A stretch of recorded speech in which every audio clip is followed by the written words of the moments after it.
गणेश जी के हाथ में जो कुंदुक होता है, उस कुंदुक, जो गणेश जी के हाथ में कुंदुक होता है, 7 दुर्वा, कितनी दुर्वा लेना है? दुबा बोलते हो, दुर्वा बोलते हो, पंजाब में क्या बोलते हैं? दुर्वा ही बोलते हैं ना। तो 7 दुर्वा, उसके पीछे के हिस्से में लाल चंदन लगाना और गणेश जी को कुंदकेश्वर महादेव के नाम से समर्पित करना। जब दुर्वा चढ़े, उस पहले तो आप कुंदकेश्वर महादेव का नाम ले लेना। जब दुर्वा गणेश जी के पास में चढ़े, तब चंद्र गणेश का स्मरण कर लेना और अपने दिल की बात बाबा से प्रार्थना कर कर उस दुर्वा को चढ़ाओ।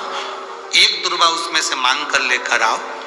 जिस दुर्वा को जब मांग कर लेकर आओ, तो वह जो व्यक्ति नशे में धुत रहता है या गलत काम में धुत रहता है, उसको वो दुर्वा सुबह खाली पेट एक दुर्वा उसको खाने को दो। नहीं खाए तो उसको कोई भोजन आदि के साथ में उसको दो। उसका नशा धीरे धीरे धीरे धीरे वो छोड़ देगा और श्रेष्ठ बन जाएगा। श्रेष्ठ कुंदकेश्वर महादेव या कुंदुक का प्रहार, कुंदुक 2-3 जगह पर काम करता है। कुंदुक का अगर आपने कभी स्मरण करा हो कुंदुक का, तो कभी, वैसे तो मेरे को लगता है कि आप लोगों ने गणेश जी के हाथ में कुंदुक देखा होगा। एक शस्त्र होता है जो एस जैसा बना होता है, जो गणेश जी के हाथ में पकड़े होते हैं। दर्शन किया है? तो वो कुंदुक कहलाता है।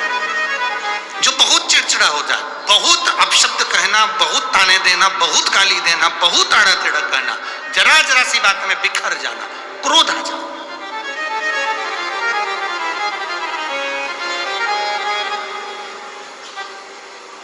श्वेत पुष्प, सफेद पुष्प बेलपत्री के साथ जब देवदी ने महादेव के ऊपर समर्पित करा जाता है, थोड़ी देर चढ़े रहने के बाद बेलपत्र और श्वेत पुष्प में से सफेद पुष्प उठाकर बेलपत्री के वृक्ष के नीचे समर्पित कर दिया जाता है, जो शिवलिंग पे चढ़ाया गया, और उसका एक श्वेत पुष्प उठाकर शिव का चढ़ा हुआ बेलपत्री के वृक्ष के नीचे समर्पित कर दिया जाता है। वहां की मिट्टी को उठाकर अपने घर के द्वार का स्पर्श करा दिया जाता है। तो क्रोध करने वाला व्यक्ति, चिड़चिड़ करने वाला व्यक्ति कुंदकेश्वर महादेव का नाम लेकर जब वो रज लगाई जाती है, मिट्टी लगाई जाती है, तो वो धीरे धीरे क्रोध करना बंद कर देता है। घर में पूरे शांति और आनंद की अनुभूति होने लगती है। ये कुंदकेश्वर है, ये साधारण नहीं है। कुंदकेश्वर, माता पार्वती ने कुंदुक उठाकर प्रहार करा, और जैसे ही माता पार्वती ने कुंदुक उठाकर प्रहार करा, प्रहार करते से विदल उत्पल के ऊपर, प्रहार करते से विदल उत्पल के प्राण चले जाते हैं और वो कुंदुक भगवान शंकर के चरणों में जाकर गिर जाता है। जब शिव जी के चरणों में कुंदुक जाकर गिरा, तब शंकर भगवान के चरणों में माता पार्वती जी ने जाकर देखा तो उनके चरणों में चोट लगी हुई थी, क्षमा मांगी, चरणों में गिर गई मां। और शिव जी ने कहा, पार्वती तुम दुख ना मनाओ, तुम्हारे कुंदुक का मेरे चरणों में गिरना, मेरा नाम आज से कुंदकेश्वर होगा।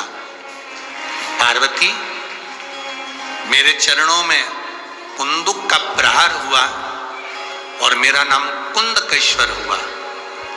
आज के बाद मृत्यु लोक में रहने वाला व्यक्ति, उसके शरीर में अगर कोई रोग, कोई दुख व्यापेगा और वो मेरे कुंदकेश्वर की कथा को पूरी सुन लेगा या कुंदकेश्वर के नाम का उच्चारण कर लेगा, तो उसके दुख का, उसके शरीर के रोग का मैं निवारण कर दूंगा। वो कुंदकेश्वर महादेव है। बोल कुंदकेश्वर महादेव की। वो कुंदकेश्वर महादेव, कुंदुक का नाम रखकर कुंदकेश्वर। आपसे निवेदन, कभी आपको लगे कि दवाई औषधि का